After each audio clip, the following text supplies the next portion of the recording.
NDA కూటమి ఎన్నికల ప్రచార సభకు సోమవారం రాజమహేంద్రవరం విచ్చేస్తున్న ప్రధానమంత్రి నరేంద్ర మోడీ ఆంధ్రప్రదేశ్ రాష్ట్రానికి ఇచ్చిన ప్రత్యేక హోదా విభజన హామీల అమలుపై స్పష్టమైన ప్రకటన చేయాలని వైఎస్ఆర్ కాంగ్రెస్ పార్టీ సీనియర్ నాయకులు టీకే విశ్వేశ్వర్రెడ్డి డిమాండ్ చేశారు.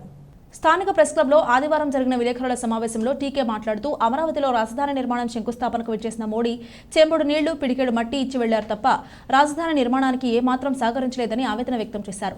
తిరుపతి వెంకటేశ్వర స్వామి సాక్షిగా అద్భుతమైన రాజధాని నిర్మిస్తామని హామీ ఇచ్చిన మోడీ ఎందుకు రాజధాని నిర్మించలేదని నిలదీశారు. మోడీకి రాముడిపై తప్ప వెంకటేశ్వర స్వామిపై భక్తి లేదా అని ప్రశ్నించారు. విభజన హామీలలో భాగంగా అనేక కేంద్ర ప్రభుత్వ సంస్థలు ఏర్పాటు, విశాఖ రైల్వే జోన్ వంటి హామీలను ఇచ్చి విస్మరించారని ఆందోళన వ్యక్తం చేశారు. బయ్యారం ఓడరేవు నిర్మాణానికి ఫీజిబిలిటీ లేదని చేతులు దులుపుకున్న మోడీ ప్రభుత్వం అమరావతి రాజధాని నిర్మాణం కూడా ఫీజిబిలిటీ కాదని విశాఖపట్నంలో ఏర్పాటు చేసుకోవాలని ఎందుకు చెప్పలేకపోయారని ప్రశ్నించారు.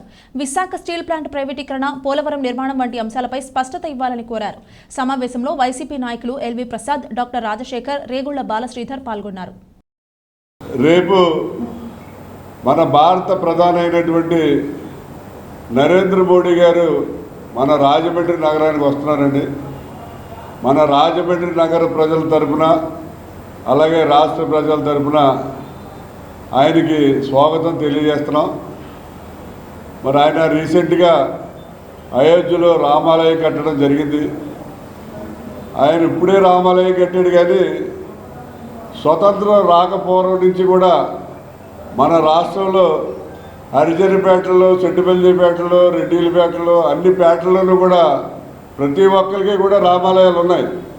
అంటే కొత్తగా రామాలయం నిర్మించడం కాదు, పూర్వమే స్వతంత్రానికి పూర్వమే అందరికీ రామాలయాలు ఉన్నాయి. రామాలయం లేని హరిజనపేట లేదు, రామాలయం లేని చెట్టుపల్లి, రెడ్డిలపేట ఇలాంటివి ఏవి కూడా మన రాష్ట్రాల్లో ఎక్కడా లేవు. కడప స్టీల్ ప్లాంట్ మీరు ఎందుకు కట్టరా అని చెప్పి, కడతారా కట్టరా అనే విషయాన్ని మీరు రేపు మీటింగ్లో చెప్పాలని చెప్పి కూడా కోరుతున్నాం. మరి జగన్ గారు వచ్చారు, ఆయన ఏదో కడతారంటే ఆయనకేమో ఫండ్స్ రిలీజ్ చేయరు.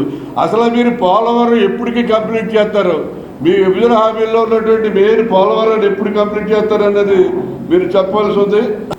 ఒక చెంబుడు నీళ్ళు, ఒక పిడత మట్టి పట్టుకొచ్చి అక్కడ ఇచ్చి తర్వాత తిరుపతిలో మీటింగ్ పెట్టి వెంకటేశ్వర స్వామి యొక్క సాక్షిగా మీకు బ్రహ్మాండమైనటువంటి రాజధాని నిర్మిస్తానని చెప్పి అక్కడ వెంకటేశ్వర స్వామి మీద ప్రమాణం చేయడం జరిగింది. 10 సంవత్సరాలు మరి రాజధాని నిర్మాణం ఏం జరగలేదు, రాజధానికి ఆయన సహకారం కూడా ఏమీ లేదు. అసలు నేను నరేంద్ర మోడీ గారిని ప్రశ్నిస్తున్నా, మీరు రాముడు ఒకటే కొలుస్తారా లేకపోతే మిగతా దేవుళ్ళని కూడా ఇష్టపడతారా? అసలు వెంకటేశ్వర స్వామి మీ దృష్టిలో అసలు వెంకటేశ్వర స్వామి ఆయన దేవుడా కాదా? ఒకవేళ దేవుడే అయితే ఆయన మీద ప్రమాణం చేసి ఇంతవరకు రాజధాని నిర్మించకపోవడానికి సహకరించకపోవడంలో కారణం ఏంటి?